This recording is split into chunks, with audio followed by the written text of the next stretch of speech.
Čia aš pasirinkau antros skyriaus 7 tekstą. Aš paskaitysiu. Karpanya dašapahata svabhava pričami tvam dharma samudacheta yatšreyasyan nishitam bruhitan me šešjasteham šadhimam tvam prapanam. Karpanya.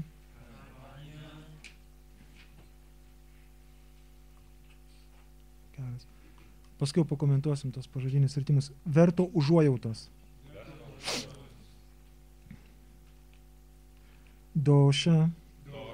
Silpnumo. Upahata. Apimtas. Svabhavaha. Prigimties. Pričami. Aš teiraujuosi. Tvam. Tavęs. Dharma.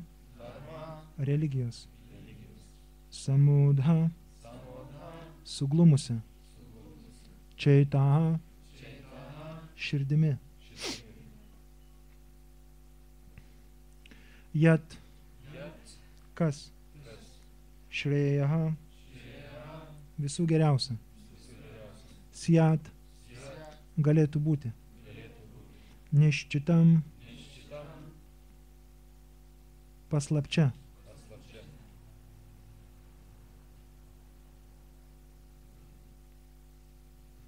Bruhi. Pasakyki. Tat. Tatai. Me. Man. Šišjaha. Mokinys. Te. Tavo. Aham. Aš esu. Šadhi. Mokyk. Mam. Mane. Tvam. Tau. Prapanam. Atsidavęs. Vertimas. Dėl apgailėtino silpnumo, visai praradęs savitvardą, aš nebesuprantu savo pareigos, todėl aiškiai sakyk, kas man daryti. Nuo šiol aš tavo mokinys, tau patikėjęs savo sielą. Malonėk pamokyti mane. Komentaras. Taip jau sutvarkyta gamta, kad pati materiali veikla yra mūsų problemų priežastis. Jos kyla kiekviename žingsnyje. Ir todėl būtų protingiausia kreiptis į bona fide dvasinį mokytoją, kuris gali teisingai nurodyti, kaip pasiekti gyvenimo tikslą. Visi vedų raštai pataria mums kreiptis į bona fide dvasinį mokytoją, kuris padės išspręsti gyvenimo problemas, kylančias prieš mūsų valią, kaip savaime užsiplėskintis miško gaisras. Pasaulis tarytum tas miško gaisras. Gyvenimo bėdos užgriūva nepriklausomai nuo mūsų norų. Niekas nenori gaisro, bet jis kyla ir pridaro mums bėdos. Todėl norint išspręsti gyvenimo problemas ir sužinoti to sprendimo paslaptis, vedų išmintis pataria kreiptis į dvasinį mokytoją, priklausantį mokinių sekai. Manoma, kad žmogus, turintis bona fide dvasinį mokytoją, žino viską. Todėl užuot tūpčiojus prie neišsprendžiamų materialių problemų, geriau kreiptis į dvasinį mokytoją. Tokia posmo prasmė. O kas patiria materialius sunkumus? Juos patiria tas, kuris nesuvokia tikrųjų gyvenimo problemų. Brihad Aranyako Upanišadoje rūpesčių prislėgtas žmogus apibūdinama šitaip. Jo va etat aksharam gargi aviditvasmal lokat praeitį sa kripanaha. Šikštuolis, tas, kuris neišsprendžia gyvenimo problemų, kaip dera žmogui, ir pasitraukia iš šio pasaulio, tartum koks šuo ar katė, nesupratęs savęs pažinimo mokslo. Žmogaus gyvybės forma vertingiausia dovana gyvai esybei, kuria ji gali naudotis spręsdama gyvenimo problemas. Todėl tas, kuris ją nesinaudoja, yra tikriausias šikštuolis. Brahmana, priešingai, yra toks žmogus, kuris išmintingai pasinaudoja esamų kūnų visoms gyvenimo problemams spręsti. Ja etat aksharam gargi viditvasmal lokat praeitį sa brahmanaha. Kripanos ar šikštuoliai švaisto savo laiką, nes pernelyg prisirišę prie šeimos, visuomenės, krašto ir taip toliau ir vadovaujasi materialia būties samprata. Prie šeiminio gyvenimo prie žmonos, vaikų bei kitų šeimos narių paprastai prisirišama dėl kailio ligos. Kripana tarėsi apsaugosias nuo mirties savo artimuosius arba yra įsitikinęs, kad jį patį nuo atsėlinančios mirties apgins šeima ar visuomenė. Prie šeimos prisirišę ir žemesnio gyvūnijos pasaulio atstovai, kurie irgi rūpinasi savo palikuoniais. Ardžuna buvo išmintingas ir suprato, kad jo vargų priežastis meilė giminaičiams ir noras apsaugoti juos nuo mirties. Nors jis ir žinojo, kad privalo kovoti, tačiau apgailėtinas silpnumas trukdė įvykdyti pareigas. Todėl jis laukė iš viešpaties Krišnos, aukščiausio dvasinio mokytojo, galutinio sprendimo. Save jis patikė Krišnai, tampa jo mokiniu ir nori užbaigti draugiškas šnekas. Mokytojas su mokiniu kalba apie rimtus dalykus ir dabar Ardžuna trokšta tikrai rimto pokalbio su pripažintu dvasiniu mokytoju. Taigi Krišna pirmasis dvasinis mokytojas, mokantis Bhagavad Gitos, o Ardžuna pirmasis mokinys, kuris stengiasi Gitą suvokti. Apie tai, kaip Ardžuna supranta Bhagavad Gitą, pasakoja pati Gita. Ir vis dėlto kvaili, lėkštai mąstantis eruditai aiškina, jog reikia lenktis ne Krišnai, o negimusiam Krišnoje. Tačiau juk nėra jokio skirtumo tarp Krišnos vidaus ir išorės. Nesupratus šios minties, labai kvaila stengtis suvokti Bhagavad Gitą.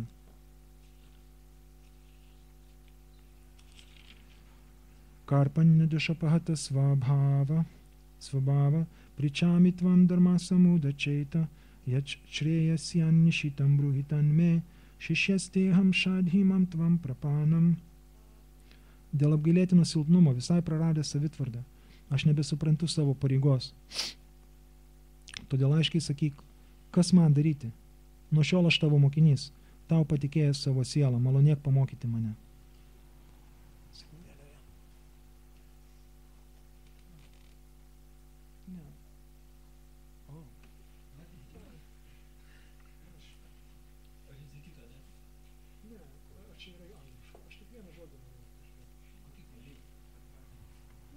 Ne, aš galvojau, kodėl ne šitam yra, tai aš...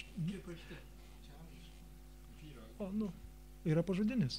Ne, tai gerai, viskas gerai. Čia ne gramatikos paskaita, bet taip. Tai yra vienas svarbesnių Bhagavad Gitos posmų, dėl to man kažkaip lengviausiai buvo, galvojau, kurį čia paimti.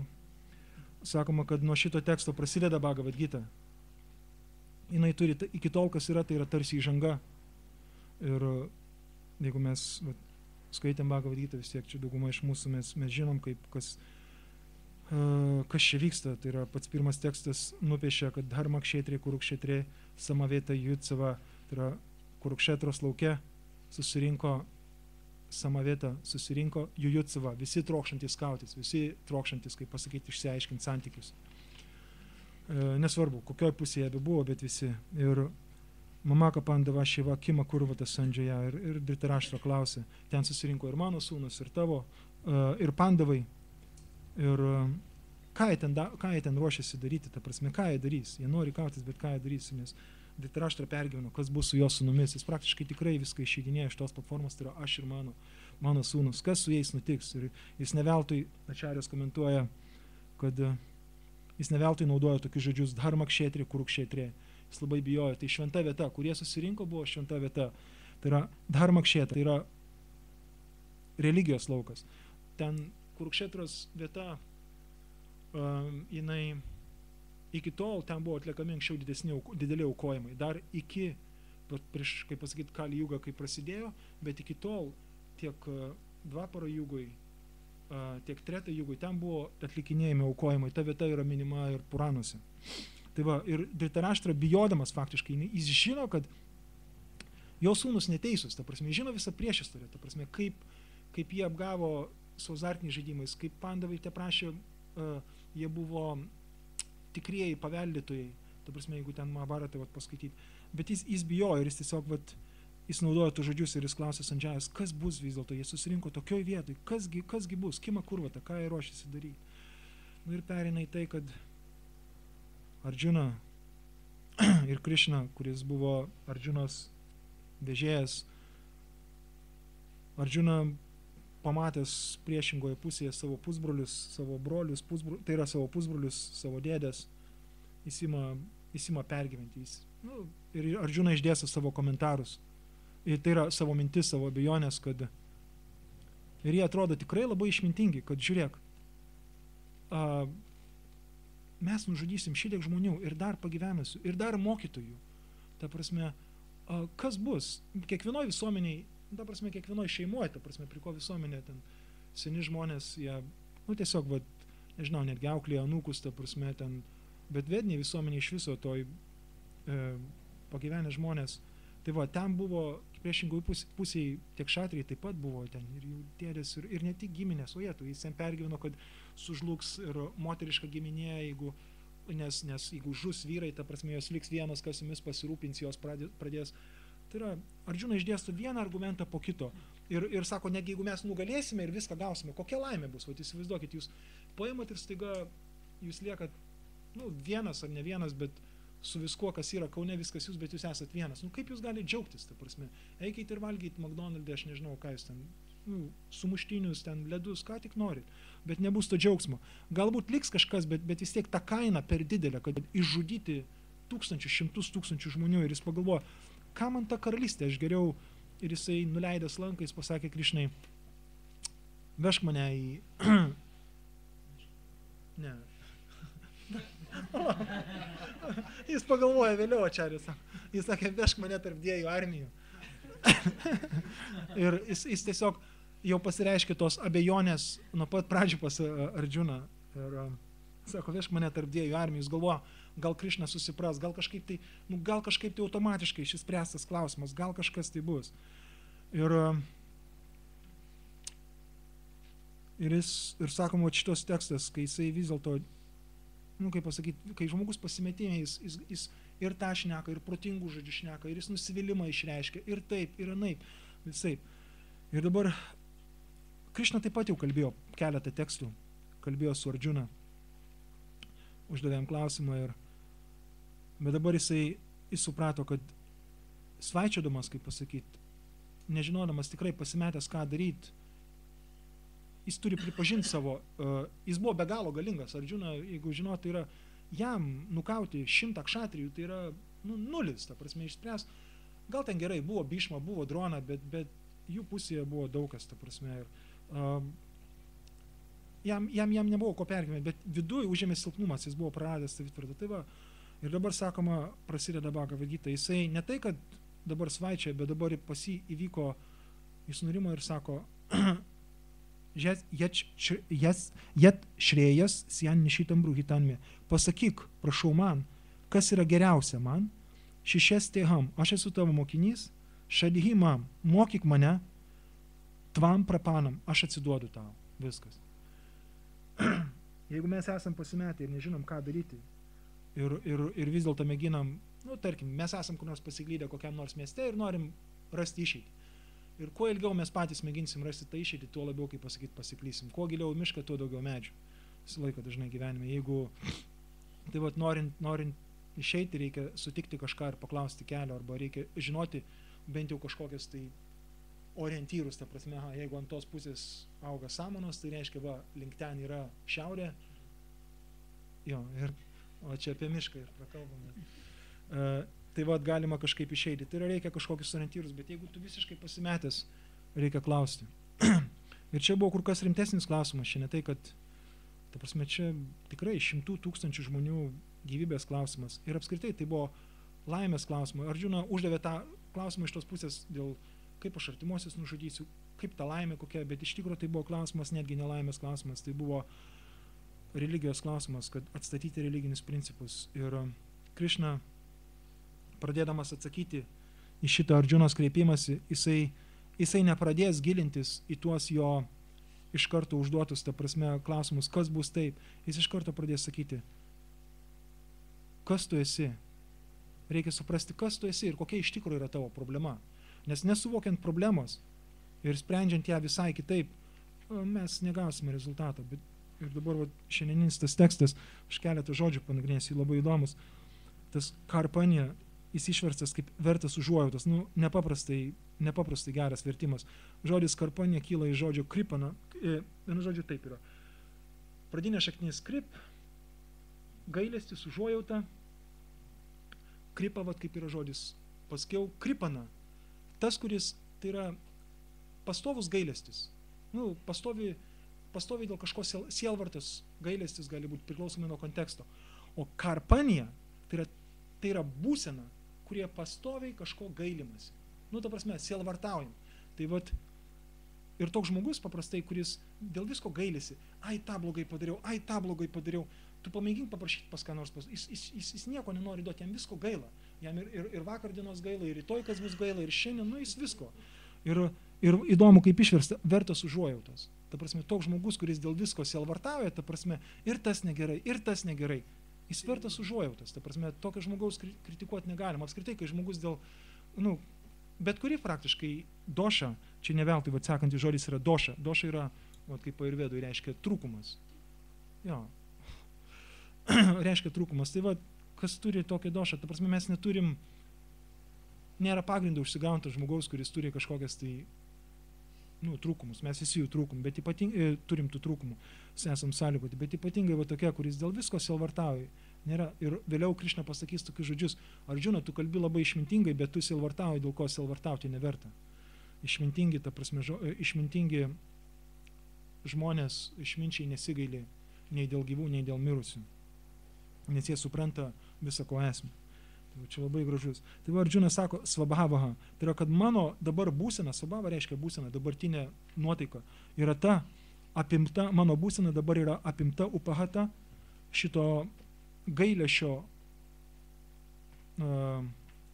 nuotaikos tokios, gailesčio trūkumo. Tai yra aš, nu viskas, aš negaliu susigaudyti, man ir tas blogai, ir visur jis mato tik problemą, net jeigu laimės viską, jis mato blogai bus, nes kokia bus prasmė džiaugtis. Ir tada Arjuna sako, pričamitvam, aš klausiu tavęs, pasakyk, kokia mano pareiga, dharmas samuda četa. Aš klausiu tavęs, nes mano širdis četa yra apkvailinta, nu, ta prasme, yra suklaidinta, jinai nežino, kokia yra dharma. Dėl to prašau pasakyk, kas yra man geriausia. Tai va, ir čia Ačarijos komentuoja, netgi ne tik, kad Vaišnavo Ačarijos, kažkada pradžiai, kai aš kai gyvenau Govardhane, ir pradmenis sanskrito studijavau ir Gopiparnana Prabhu tikrindavo. Vėliau po kokių gerų metų mes pradėjom skaityti, nes Bhagavad Gytos sanskritas yra klasikinis ir vienas lengviausių. Ir pradėjom skaityti, bet kad suprasti tuos tekstus, bet negalėdavai atsinešti Prabhupados Gytos su vertimu, turėdavo atsinešti vien tik Devanagari ir mėgindavom nagrinėti sintaksiškai, ir gramatiškai, ta prasme, kur čia veiksnys, tarinys ten. Ir po to, kai išnagrinėdavom tą, reikdavo išsiversti tą tekstą. Ir tada Gopiparnana Prabhu skaitydavo, paimdavo, yra tokia knyga Bhagavad Gita su 10 komentarų. Ir ten yra kokie, ten visi Ačarijos, bet kažkur tai 2 Vaišnavo Ačarijų komentarai, Vaišnavų, tai yra 2 Gaudija Vaišnavų, kiti ten Madvačarijos komentaras, Ramanudžos komentaras,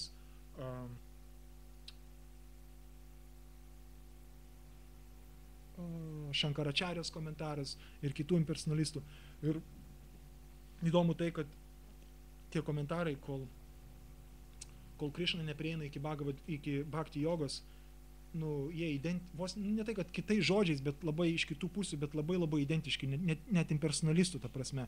Dėl to, kad kol nepraeina kalba apie bhakti ir ką reiškia ta bhakti atsidavimas Dievui, tol jie nesiskiria. Visa ta pradžia apie sielą, apie super sielą ir koks jų ryšys, prasme ne, bet paskiau, kai jau pereina apie tą ryšį, apie bhakti kalbėti, tada jau ten prasideda aiškinimai, kas yra kas. Tai atsimenu, kai tiesiog tai yra visi Ačarijos sutinka, kad šitas tekstas yra, jis sako, kad šitas tekstas yra tikroji Bhagavad Gytos pradžia, yra kertinis, nuo ko viskas. Tai va, ir tai yra pavyzdys ir mums, kad mes turim klausti, kai mes nežinom, ką reikia daryti dvasiniai praktikui. Netgi užsiminėjom kurį laiką dvasinę praktiką ir žinom, atrodytų, ką daryti, bet ateina momentai, kai mes esam pasimetę, tiesiog pasimetam dėl, ir va čia gerai klausimas, geras atsakymas. Pirmasis pats sakinys, taip jau sutvarkyta gamta, kad pati materiali veikla yra mūsų problemų priežastis. Jūs galite nenorėti problemų, galite mėgintis teisingai elgtis, bet pati veikla, ką jūs darote, jinai jau gali, kaip pasakyti, atnešti tokias pasiekmes ir pritraukti dėmesį, netgi jeigu jūs esat, tarkim, sėkmingas verslininkas ir netgi nemėginat kažkam taip užlipti ant galvos, bet kažkas kitas supavydės taip, kaip jums sekasi ir pamėgins pakišti jums koją ir viskas. Ir jo, kiekviena veikla turi dūmų. Tai va, taip jūs tvarkyta. Ir netgi jeigu jūs atrodote valdote situaciją ir viskas yra tvarkoje ir jūsų tai neliečia, bet vieną dieną tu pastebi, tu pasimetęs. Ir jeigu tu nesikreipi, rezultatai gali būti patys nepageidaujami. Tai va, netgi dvasiniai praktikui, kai tu atrodo užsiemi, bet vieną dieną, pasimetęs. Reikia kreiptis į žmogų, kurio širdis yra nurimusi, kurio širdis nėra suglumusi ir nežino, ką reikia daryti. Ir pats geriausias dalykas tai yra kreiptis į bona fide dvasinį mokytoją, kaip Šrila Prabhupada čia rašo. Žinoma, kas ieško, tas randa, netgi tas, kas neskaitęs Bhagavad Gitos, bet jis ieško gyvenimo problemos sprendimo, jis atranda, jis ateina ir suranda.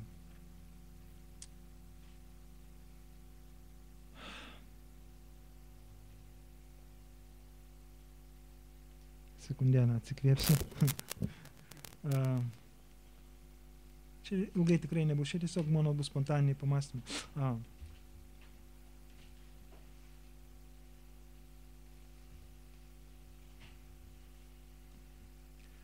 Čia buvo, Šrila Prabhupada pacitavo iš Brihadaranyaka Upanišados du labai panašius, tik vienas žodis juose skiriasi, du panašius sakinius. Jo va etat aksharam gargi aviditva asmal lokat praeitį sa kripanaha. Kad kripana arba šikštuolis, arba kitaip sakant, tas žmogus, kuris dėl visko silvartauja. Jo, ir šikštuolis yra tas, kuris palieka šį pasaulį nepažinęs, kas yra amžina. Ir toliau kitas sakinys, viens prie vieno iš Brihadaranyaka Upanišados. Ja etat aksharam gargi viditva asma lokat praeitį sa brahmanaha. Brahmanas yra tas, kuris palieka šį pasaulį pažinęs tai, kas yra amžina. Tai va, žmonės, kaip pasakyti, visi čia šitas pasaulis vadinasi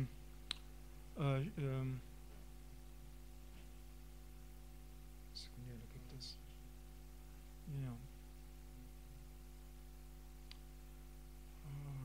ta prasme, tai yra vieta, kur visi miršta, kad ir ką mes bedarytumėm, kad ir kokią aerobiką čia mes besilankstytumėm, kad ir ką mes bedarytumėm, kad ir kaip sveikai begyventumėm, vis tiek mes čia mirštam. O tiesa, vienas anekdotas. Nežinau, kažkas iš Bhaktų prieš praeitą savaitę man atsiuntė tą anekdotą. Miršta vyras ir žmona. Aš atsiprašau, nukreipimas labai spontaniai. Miršta vyras ir žmona. Vieną dieną. Abu ir kadangi buvo dorybingi, patenka į dangų. Ir jie vaikščioja. Paukščiukai čiulba, angeliukai čia skraido ir tiesiog jų norai pildosi, mokesčių mokėti nereikia. Iš viso.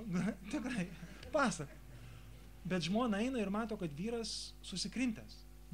Viskas, jis nepatenkintas. Ta prasme, kad iš pradžių buvo linksmas, bet paskiau kuo toliau jisai vis raugėsi. Ir jinai jaučia, kad tuoj pratrūks. Ir staiga vyras pratrūksta. Čia viskas dėl tavęs. Galėjom jau prieš 20 metų čia būti, jeigu ne tavo sveikas maistas.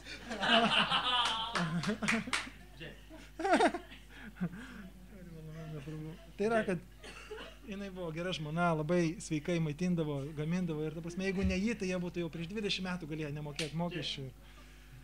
Tai va, kad anksčiau ir vėliau čia visi išeina. Ir Upanišadas apibūdina, kad tas, kuris išeina nepažinęs, kas yra amžina, aksharam, kas nesunyksta. Ir vėliau, kas įdomu, Brihadaranyaka Upanišadai iš tikrųjų apibrėžiama, kas yra tas aksharam, kas nesunyksta. Kas yra tas amžinas dalykas.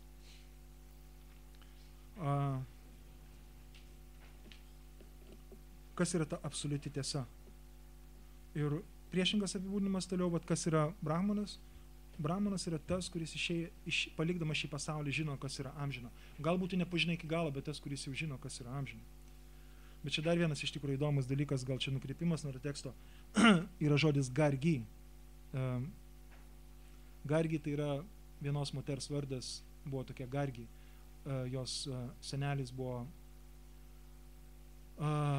toks išminčius Garga, bet tai įdomus momentas dėl to, kad Brihadaranyaka Upanishada tai yra vedinis sanskritas, tai yra vedos, kurios aprašo jau ne kokius nors puraninius čia, ta prasme, tai yra, kad pažinimas moteriai, čia yra, sakau, truputį nukreipimas, čia nežiūrėkit sąsajų, kad pažinimas moterims buvo visada atviras, jeigu jos, ta prasme, paprastai taip, moters, kaip pasakyti, dharma, pareiga buvo, jinai yra šeimoje, jinai kursta šeimo židinį, vyras išlaiko, ta prasme, ir jinai eina paskui vyrą, vyras rūpinasi dharma, jinai jam padeda palaikyti dharmą.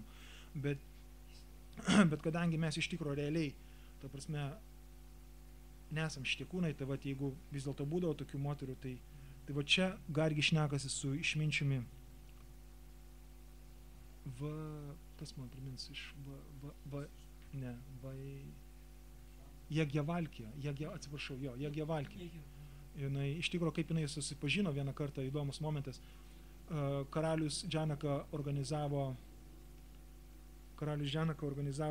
didžiulį aukojimą, didžiulę šventę ir to pačiu aukojimą, ir ten susirinko išminčiai, ir tokiose vietose visą laiką, kad pašventinti aukojimą, ta prasme, būdavo išminčiams leidžiama pasisakyti, ir kaip ir dabar, kažkas panašaus, kad susirinka išminčiai, ir galima užduoti klausimus, jeigu kas neaišku. Ir Gargi uždavė klausimus, ir uždavė tokius klausimus, kad Jagjavalkė viskas, jisai, jam reikėjo atsipūsti, jis galvojo, jinai uždavė labai komplikuotus klausimus, cituodama vedinius tam tikrus, citatas pateikdama, ir netgi kiti išminčiai pagalvojo, kas čia tokia? Ir vėliau Gargi atėjo pas Jagjavalkę į ašramą ir jis jos neprastumė. Ta prasme, tu moteris, ta prasme, tu kažkur tai. Jis susėdo ir diskutavo. Ir negana to, jinai gyveno tame ašrame. Ir vėliau jinai, aš nežinau dėl iniciacijos, kaip ten bet galiausiai jinai pati įkūrė ašramą ir jinai pati tapo mokytoja, jinai buvo išmintis. Tai yra dar yra pora pavyzdžių tokių neeilinių. Tai va, čia Jagjavalkė išminčius pasakoja, ne kokiam nors jogui, kuris sėdi oloje, bet jis praškoja, kai, taip sakant, paprastai moteriai, kažkuria prasme nepaprastai, bet jinai buvo moters kūne ir jinai sako, tas, kuris išeina iš šio pasaulio, nepažinęs, kas yra amžina, tas yra vertas apgailėjimo, vertas užuojautos. O čia dabartinių šiandieninių Prabhupados pažodinių vertimų, tas yra karpanija. Tai va, bet norint išspręsti, pažinti tą amžiną, reikia suprasti, kas aš esu, ta prasme, koks mano ryšys su amžinuoju. Ir nuo čia Krišna ir pradeda Bhagavad Gita, jis pradės sakyti Arjunai, kaip reikia žiūrėti į tą susidariusią situaciją. Nes tiesa, Arjuna ir atsidavė čia, bet jis dar keletą posmų pasako, jis paskui sako Krišnai, kad aš neįsivaizduoju, kaip man numaldyti, tai yra, kad kaip man numaldyti tą skausmą širdies ir kad aš nesikausiu, Govinda, aš nesikausiu, viskas. Ir jisai padeda lanką į šoną ir dabar aš pasiruošęs tavęs klausyti. Kaip? Ir Arčarijos komentuoja, kad jis tiesiog jo būsena tokia galvoja, kad viskas, aš geriau išeisiu į mišką. Nors išoriškai jis paprašė atvežti į mūšio lauką, jis nenorėjo pasirodyti, kad jis yra silpnas, kad jam viduje silpna, jam buvo gėda, bet jis tiesiog parodė prieš visus, nes išoriškai negirdėjo niekas per daug, apie ką Arjuna paprašė. Jis tiesiog atvaryk mane į mūšio lauką, aš nebijau. Ir noriu tik pažiūrėti, bet Krišna jau susigaudė, kad jau Arjunai, kaip pasakyti, sunku. Jau Arjunai sunku. Panašiai ir dvasinis mokytojas iš tikrųjų, kai mes ateinam kažko klausimas, kartais uždavinėjam išmintingus klausimus iš Bhagavad Gitos, kas yra kas, ir ten realiai apie savo, kaip pasakyti, problemas nenorim pripažinti arba nenorim išsakyti, nes ką jis pagalvos ir esmė, tai aš čia geriau apie Bhagavad Gitą paklausiu, bet iš tikrųjų jam pakanka nužvelgti mus tiesiog porą minučių ir jam tampa aišku, bet jeigu mes nenorim atsiverti, jisai niekada per prievartą nemėgins mūsų atverti, nebent jis matys, kad jūs pajėgus išgirsti. Tai va, esmė yra kreiptis į tai, kas mums gali pasakyti, kaip išspręsti mūsų problemas. Visų problemų pradžia nuo to, kad Krišnos žodžiais tariant, tai yra kad mes tapatinam save su šito kūnu. Ir iš to visą kitą, kaip pasakyti, tų formų, iliuzijų ar klaidingų savimonių išplaukia daugybė, ta prasme. Jūs dabar nueikit ir paklauskit pas ką nors gatvėje, vat nesvarbu ten. Vienas pasakys, aš esu toks firmos vadovas ir jis gyvena gyvenime iš tos platformos, kitas dar kažkas, tai kitas iš viso daug tapatybių savo, kitas, tai yra, bet tai yra visi rūpiški. Ir jeigu netgi kažkas tai randa kažkokį sprendimą, nesvarbu, socialinę arba laikiną kažkokią tai ūkinį sprendimą, kokią be problemą be iškiltų gyvenime, dažniausiai tie sprendimai būna labai laikini. Arba jeigu jie neatneša dar kažkokių tai blogų padarinių. Tai va, siekdami Ardžunos pavyzdžių, mes turime mėginti surasti problemos priežastį ir Bhagavad Gita yra viena geriausių knygų, kur galima semti šitos išminties. Aš mėgstu sakyti, kad kiekvienas iš mūsų, aš dažnai sakau, tai yra, kad kiekvienas iš mūsų turim savo Kurukšetros lauką. Kiekvienas iš mūsų, ta prasme, jeigu ne giminaičius nukaut, tai kažką tai tokio, visą laiką kauname su savim, ta prasme, jeigu ne su išorė, tai su savim, tai yra, kiekvienas turim savo sunkumus. Ir jeigu mes vieni patys pamėginsim nugalėti šitą materialią gamtą,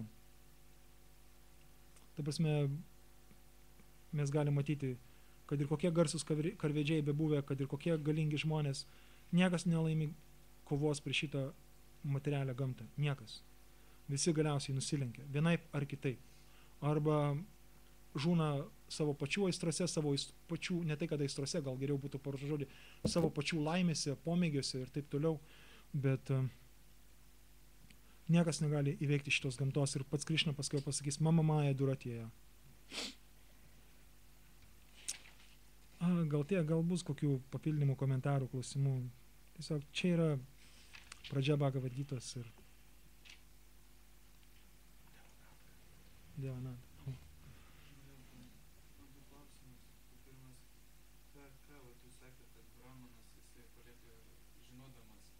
Jo, čia yra Brihadaranyaka Upanišada.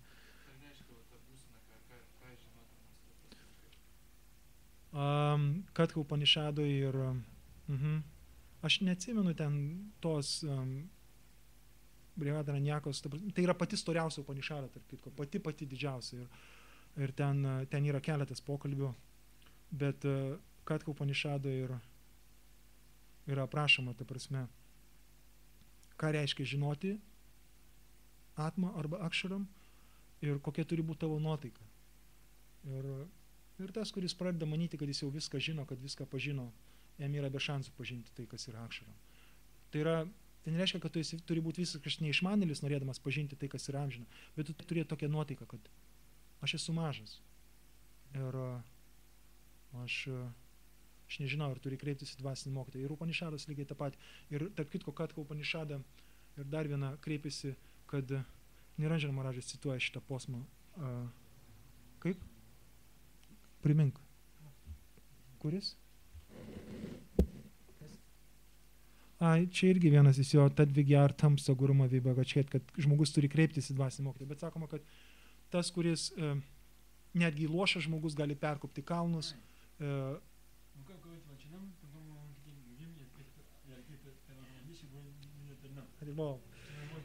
Taip. Tai yra tas, kas turi nepajudinamą tikėjimą dvasinį mokytoją, tas, kas turi dvasinį mokytoją. Jeigu netgi lošas, jis gali perėti kalnus, jis gali būti, jis viską gali. Tai vat. Reikia turėti atitinkamą nuotaiką. Apie tą nuotaiką net Čaitanija Mahaprabhu irgi sako. Ne veltui netgi kartojant šventus vardus. Ir dabartinis mūsų kelias, aišku, čia peršokimas, bet kelias tai yra kartojant šventą vardą, netgi kartojant šventą vardą, kuriam nėra sunkiai ir griežtų ir sunkiai vykdomų taisyklių. Vis dėlto yra vienas toksai bet. Reikia trinada pisu ničina, tarora pisu hišina. Ir ne tik, kad vien kartojant vardą, nes visas gyvenimo bakto gyvenimas yra tarsi švento vardo kartojimas pašvestas šlovinti viešpatį. Arba kartojant jo vardus, arba atliekant kažkokius veiksmus, bet netgi jeigu tu atlieki kažkokius veiksmus, tai reikia daryti nuolankioj būsenai. Tai nereiškia apsimesti ir eiti, nežinau, keturiomis, šliaužyti visur, bet ir tavo nuotaika turi būti, tu turi suprasti, kas tu esi. Iš tikrųjų, kažkada reikėtų paskaityti lengvą seminarą apie tas Upanišadas, bet ne tai, kad kažkokie filosofiniai, nes tai yra, bet tie pokalbiai, ten tos siužetai labai įdomus. Tai yra pokalbis tiek Katka Upanišada, tiek dar viena, ta prasme, ir jos aprašo apie tas nuotaikas, jos tie momentai esminiai, ką reiškia pažinti.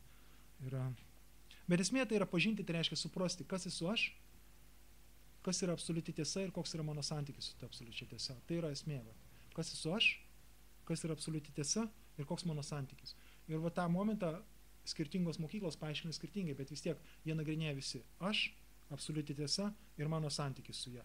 Kai kas sutapatina absoliučią tiesą ir ta prasme, kad reikia suvokti, kad aš esu absoliuti tiesa tai aš, bet tai yra, kad kas esu aš, kas yra tiesa ir koks mano santykis su ja.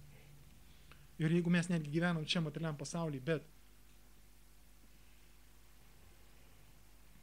žiūrim per šitą prizmę, kaip pasakyti, iš tos platformos, tada jokios problemos mums yra nebaisios. Mes suprantam laikinumą viso čia, kas mus supa. Faktas, kad mums nereikia imituoti ir mėginti imituoti to, kad viskas laikina, nusispjaut man čia ir man nieko nesvarbu. Ir jeigu mes mėginsime imituoti tokį, tai atsitiks tas pats, kaip atsitinka su to jogu, kuris vieną kartą išgirsta, kad reikia atsiduoti viešpačiui, atsiduoti Dievui ir jis išeina medituoti ir atsisėda džiunglėse ant pagrindinio kelio. Ir jis medituoja. Ir jisai galvoja, apsaugos, ta prasme, kad viskas turi būti gerai, jis atsižada.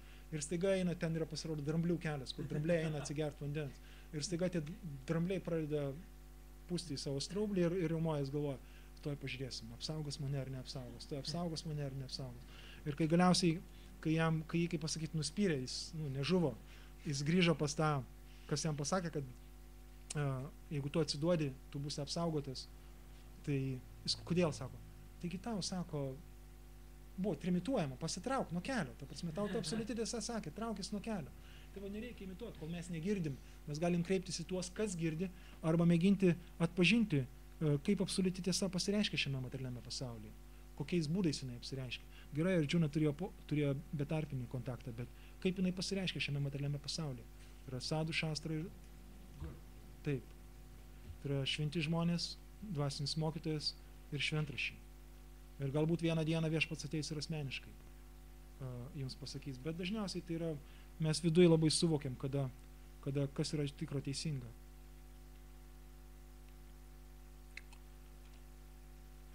Ir valandžiai, jeigu net tu žinok, aš būčiau susikaustas, tikrai.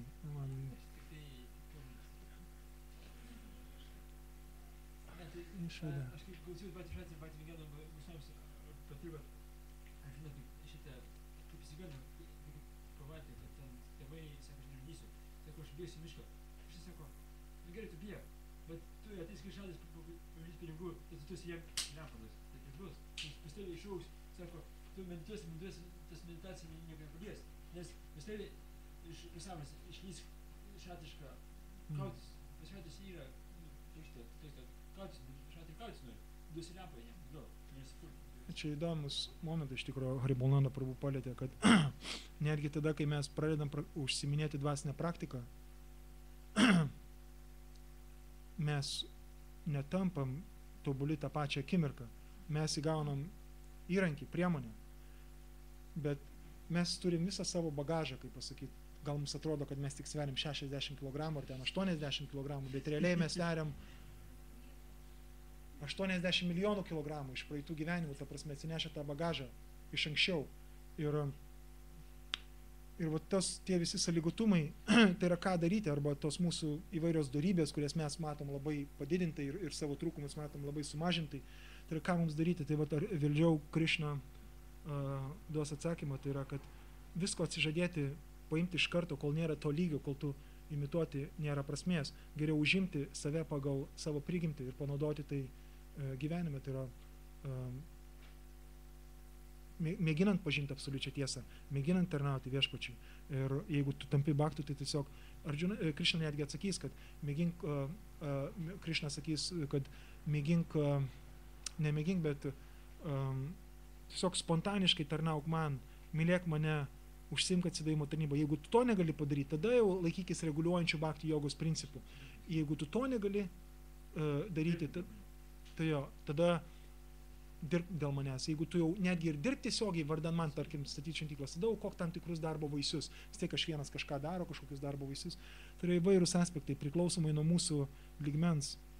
Dvasinė praktika, dvasinis gyvenimas prieinamas absoliučiai kiekvienam. Absoliučiai kiekvienam.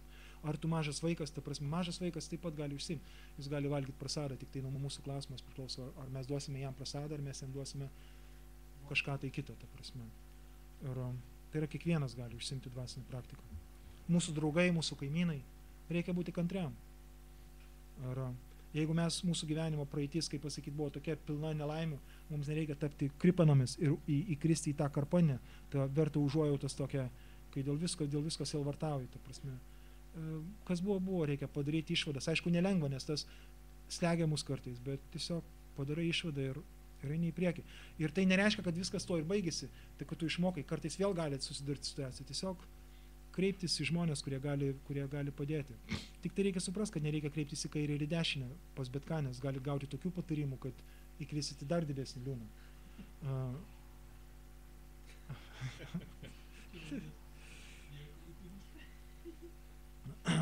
Jo.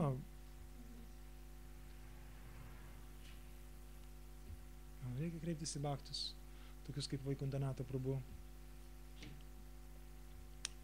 Va, ir galiausiai tokie baktai kaip Vaikundanata Prabhu ir tai neprisims savo šlovės, jis nukreips jūs pas dvasinį mokytoją arba į tokius žmonės kaip Dhruvananda Prabhu, kaip Mataji Jadavi, kurie gali tikrai kažko pasidalinti. Tai va, norite išmokti žaisti šachmatais, eikit ir mokykitės pas Garį Kasparovą, pas Karpovą, nežinau, pas didelius meistrus, nagrinėdami jų partijas, kaip dabar, va, kaip ir Bhagavatam, ką daro, kai dabar, pavyzdžiui, nori išmokti žaisti šachmatais, va, ten yra Vladas Mikėnas išleidęs knygą, ten šachmatų vadovėlis, arba ten Kapablanka, visi yra parašęs jų partijos, tai yra didžiuliai vadovėliai, taip ir čia, taip ir Bhagavatam panašiai, ką jinai daro, jinai aprašo didžių atsidavusių gyvenimus, kaip jie elgdavosi, kas jiem būdavo. Ir tų istorijų tai pilna. Ir jos nuostabios. Norit išmokti žaisti, nežinau, lauko tenisą, eikit ir mokinkitės pas berankį. Norit, tai yra... tai yra, kad ir ką jūs norėtumėt. Ta prasme, norit tapti chirurgu, jūs einat pas... Taip ir čia. Reikia tie, kurie turi dvasinės patirties. Jo. To baigs. Va.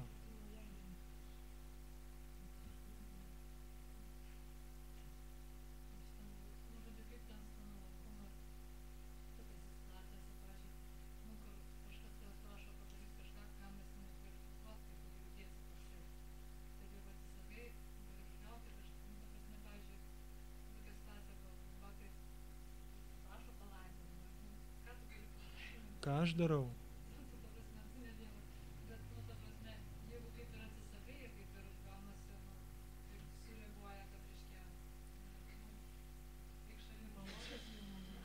Jo, žodžiu, jo, čia yra, mane irgi...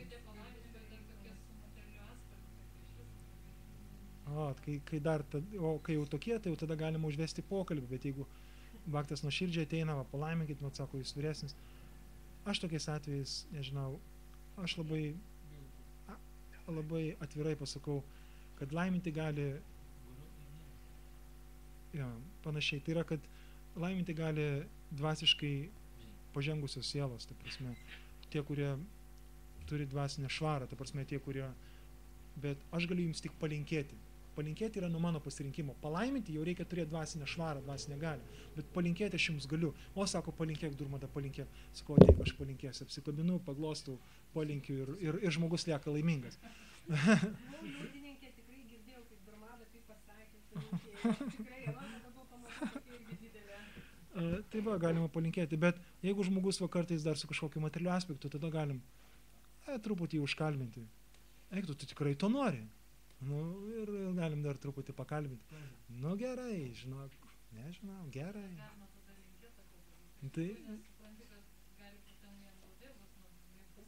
Tai jo, ten, iš tikrųjų dar yra tokia, dabar prisiminiau spontanišką istoriją su Šrila Prabhupada. Jisai sėdo į traukinį Bombėjoje. Ten buvo Tamal Krišna Moradžas buvo dar vienas toks Bombėjaus baktas, jis vėliau tik tai po Prabhupados išėjimo jisai tik tai inicijavosi daug vėliau, jam užtruko laiko, bet jis buvo labai, šiaip ir taip jie įsėdo į traukinį Bombėjoje ir, nu, ir jau Prabhupada jau turėjo vardą, kad Indijoje, ta prasme, jau jį kas pamatydavo, tai eina Svamidžiai, eina Bhaktivedanta Svamis, nes jis jau, kaip pasakyti, tūkstančiai vakariečių mokinių, ten, nu, pandalai Bombėjai, kokie buvo, nu, jis jau buvo garsus. Tai vat, ir jį pamatė du tokie jauni verslininkai ir pasiprašė, kad ten vienas tarnas buvo pridūrų, kad įleistų. Ir Prabhupada juos pamatė, gerai, sako, įleis. Ir jie paprašė palaiminimo. Aširvat, Svamidžiai palaiminkit. Ir tas aširvat tai yra toks, nu, toks materialus palaiminimas, ta prasme, sadhu laimina.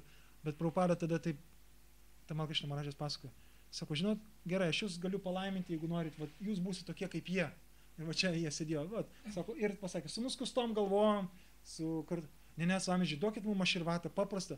Sako, mano palaiminimas toks. Ir jie sako, ačiū Svamidžiai, buvo labai malonu jūs pamatyti. Ir jie tatupstom išėjo. Ir jie išėjo gražiai. Bet čia aišku, aš taip, bet jeigu baktas nuoširdžiai prieina, prašo kažko, aš sakau, galiu palinkėti, tikrai nuoširdžiai galiu palinkėti. O jeigu tikrai kažkoks, nu, nežinau, tikrai prarintis žmogus ir nuoširdžiai matai, jis tave gerbė, ateina kažko, prašo palaiminkit, tiesiog net nesigilinti, tai gerai, aš tau linkiu viso ko geriausio, tikrai linkiu, kad tau sektųsi platinti arba ko jis nori, aš palaiminkit man, kad man tų problemų nebūtų su tėvais ir tada gali pakalbinti, paklausti, kodėl kokios tos problemos, arba gerai, aš tau nuoširdžiai linkiu ir net nesigilindamas, bet kas rimte, nu, kaip pasakyti, galiu pasakyti, kad, nu, kokia reali padėtis,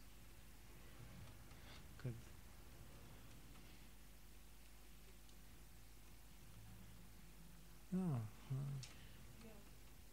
Man irgi kaip Arjūnas, iš tikrųjų, kyla klausimas, kodėl tas Kurukšetros mūšis, nu, kad atstatyti religijos principus, ane? Bet Kali Jugai, ji neatstatė religijos principus. Tik Čaitanė, va dabar, va, kaip pasakyti, aš kiek suprantu, Čaitanijos malonė. Tik tai pas mus bus atstatyti tie religijos principai, nes tik tai iš šventų dievų. Tai kam tas Kurukšetros mūšis buvo reikalingas? Jisai realiai, jisai atstatė religinius principus, bet ne ta prasme, kad dėl to, kad valdžia buvo uzurpavę Kurų palikuonis ir jie, jeigu paskaityti Mahabharatą prieš istoriją, jie visa jų, kaip pasakyti, visa tai, kas supo Kurų tos palikuonis, Duryodhana, ten ta jo dėdė, jiems Dievo garbinimas buvo tik tam, kad turėti tą pagarbą, užimti tą vietą, ta prasme, jiems buvo. Bet ir dabar taip aš žmonėms daug. Taip, bet tuo metu vis tiek bent jau Krišna atidavė į religingų valdovų rankas, ta prasme, dharma turi priklausyti ir valdyti tik tai, ta prasme, tie, kurie išmano, kas yra dharma, kšatrijai, tikri kšatrijai. Tai vat, jis atstatė kažkuriam tai laiku. Taip, bet realiai tai yra tiesa, ką jūs sakote, tai yra, kad Čaitanija Mahaprabhu atnešė metodą kaip taip, nes Melto Ačarijos ir aiškina, kad Kali Jugui reikėtų išžudyti praktiškai kiekvieną, bet Čaitanija Mahaprabhu atnešė šitą metodą švento vardo kartojimą.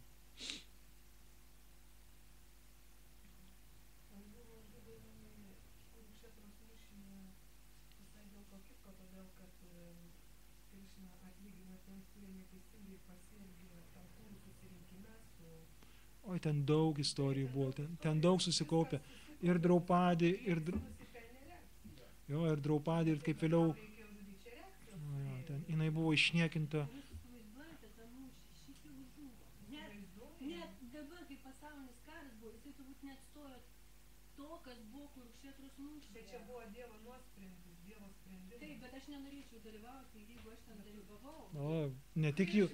Arjuna nenorėjo dalyvauti. Arjuna, čia yra tikrai, bet koks karas, ta prasme, yra praktiškai nepateisimas, bet kiek pastangų buvo padėta, kad nebūtų šito karo. Tai yra, wow, kiek pastangų buvo padėta, jeigu, o tiesiog įdomumo dėliai, pamėginkit, kur nors atsiras Mahabharatos leidimas sutrumpinta. Vienas geriausiai yra toks sutrumpintas variantas Subramaniam Mahabharatą. Aš kažkada ją šventykloje esu matęs. Angliškai, skaitot angliškai? Ne, gal aš manau, kad Subramaniam turėtų būti verstas ir rusų kalba. Labai, labai lengvai skaitomas. Ir visą esmę pamatysit. Kiek pastangų padėjo asmeniškai Krišna, pandavai, ta prasme, ir ką darė Kūrų, kad tik tai juos pražudyti, pandavus. Ir tai, nes momentas buvo, jeigu tu atsitrauki, ta prasme, iš viso dharmos nebelieka. Bet, ten tikra istorija, tai tokia, kad, tikra, apskritai visa Indijos istorija yra ištisa drama, bet Mahabharata tai yra tikrai super drama.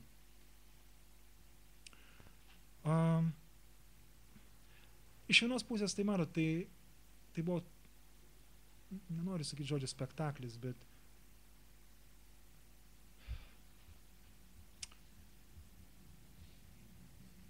tai jo, galima sakyti žodį žaidimas, tai buvo viskas Krišnos planas sudėliota dėl to, kad parodyt, kad net ir kokia dramatiška būtų problema, kad ir kokia baisi ta problema, vis dėlto prie bet kurios problemos sprendimo reikia mėginti nenulipti nuo tos platformos. Aš esu siela. Nemėginti imituoti, bet mėginti žiūrėti per tą perspektyvą į bet kurią gyvenimo problemą. Netgi į tokią, kaip prieš tave, kaip pasakyti, atrodytų pasaulio pabaiga. Per tą prizmę. Nuo tos platformos. Nes kažkuria prasme, jeigu duot palyginimą, tai yra,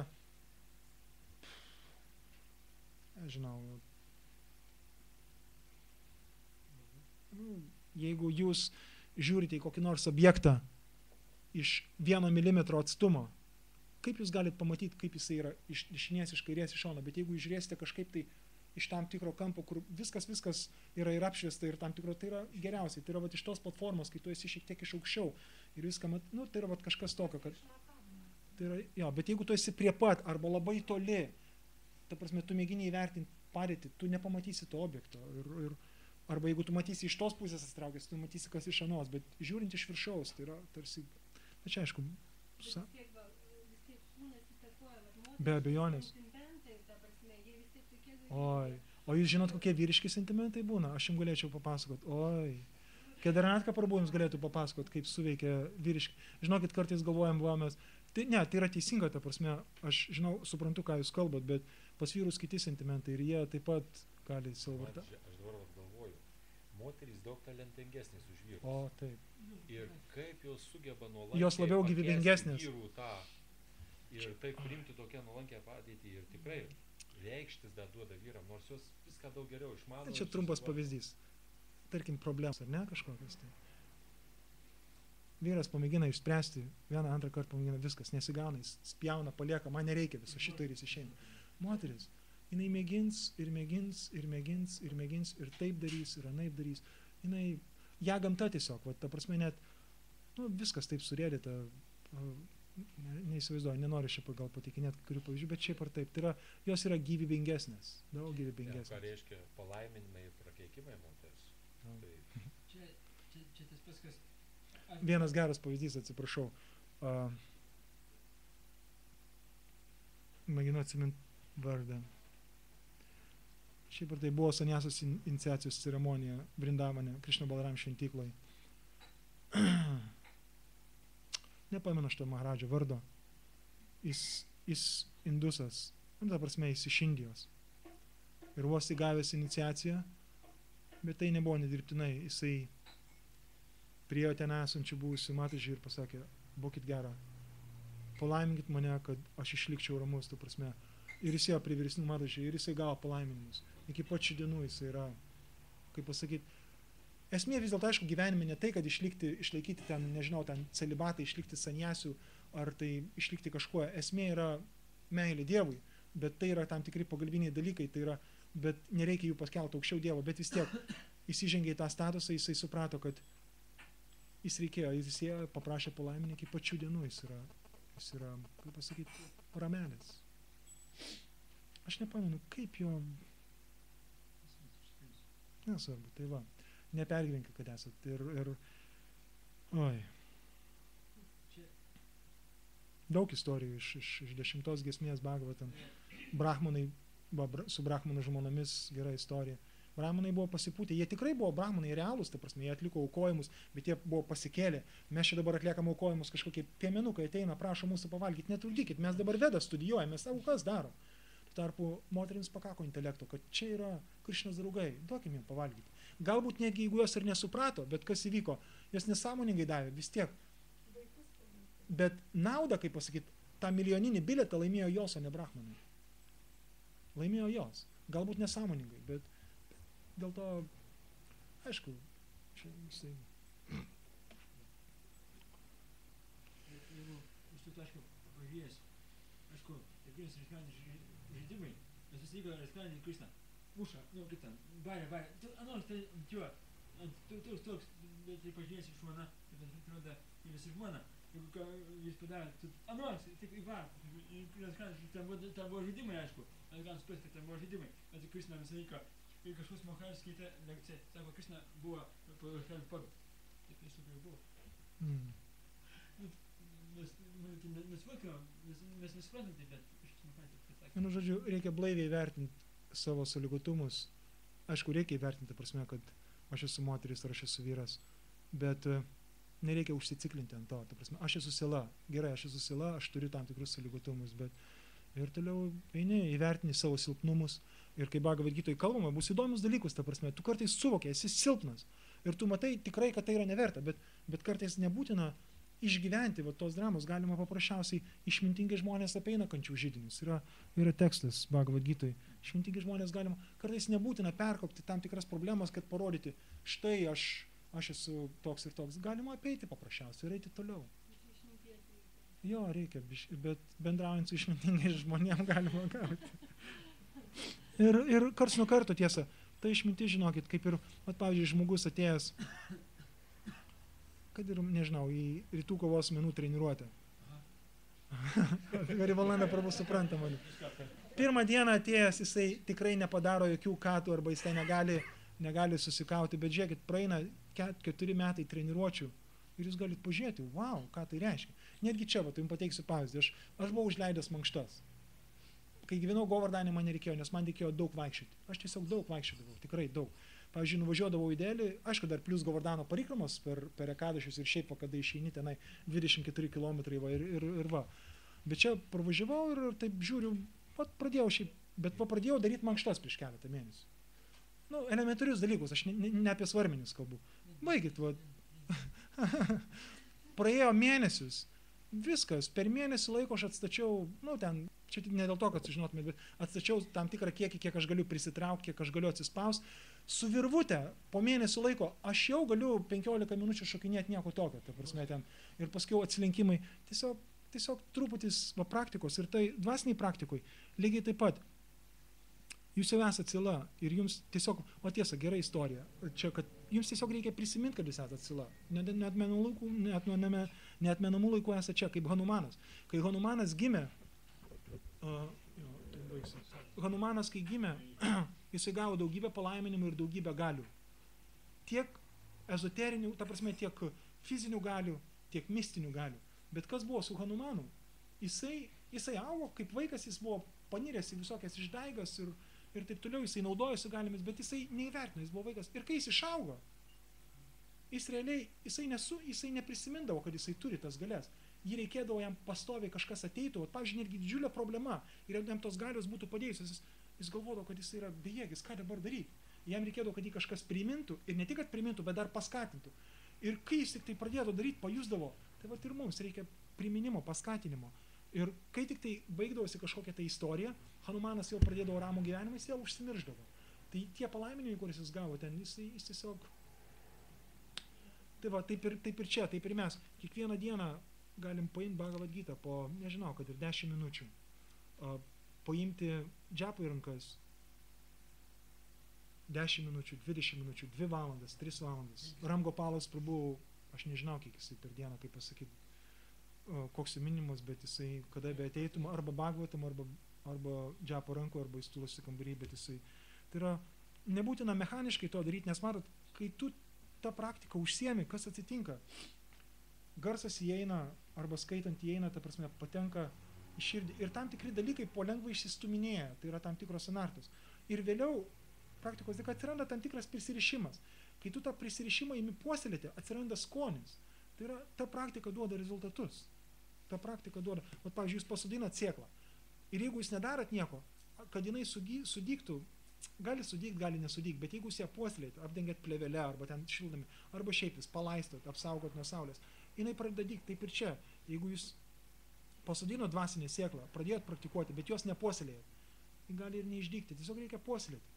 Ir ateis vaisiai, garantija ateis vaisiai, galbūt po 2 metų, galbūt po kažkiek, galbūt jeigu tik obelės sodinuką pasodinsit ir gal užtruks 10 metų, kol obelis išaugs, bet paskui bus vaisiai. Taip ir čia ateina vaisiai ir ateina tas suvokimas, ateina tvirtybė. Ir nereikia klausti, kaip tu gali būti toksai tvirtas, nu, vat, kaip tu gali būti, nežinau, kaip tu gali tiek kartot, kaip tu gali būti vegetaras, žmonės klausia.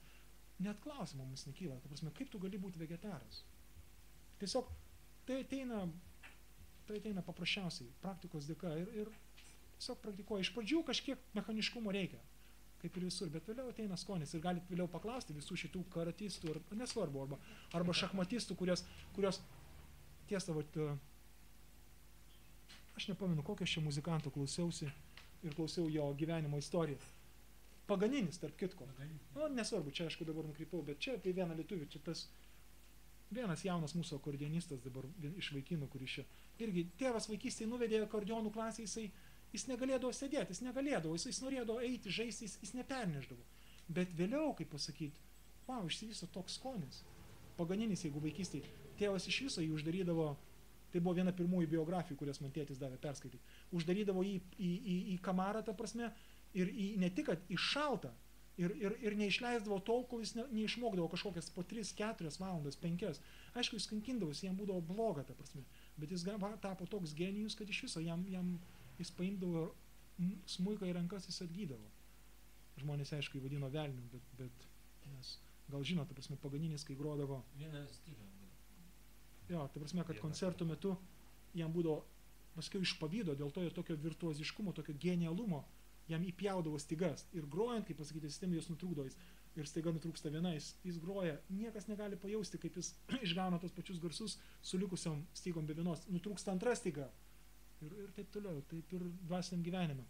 Gali atitikti tikrai didelės problemos, bet tu ir toliau važiuoji lyg niekur nieko. Kaip Šrila Prabhupada atskrisdavo iš vienos laiko zonos į kitą, kur laiko skirtumas 7 valandos, jis laikydavosi to pačio dienos žymo, jis atskrisdavo, tarkim, pavyzdžiui, atskrinda iš Indijos į Ameriką.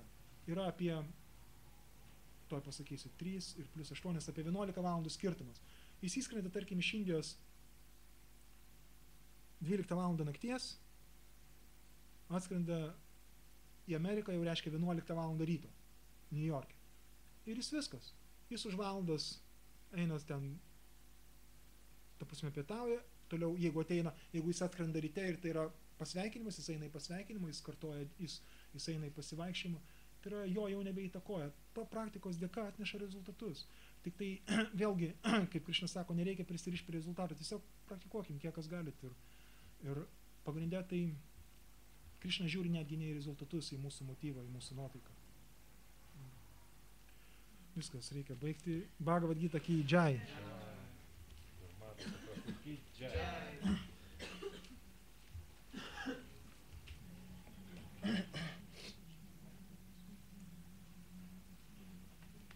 Jeigu nori būti tokie kaip Vaikuntanata Prabhu, gyvenkit kaip Vaikuntanata Prabhu. O ką Vaikuntanata aš niekada nepamiršiu, nes stovėjom, kai mes su Sanatnais, aš kartuoju tą, bet jo pirmas žingsnis, jis įžengė į kiemą ir sako, aš noriu, Hare Krishna, aš noriu būti tokie kaip jūs. Viskas.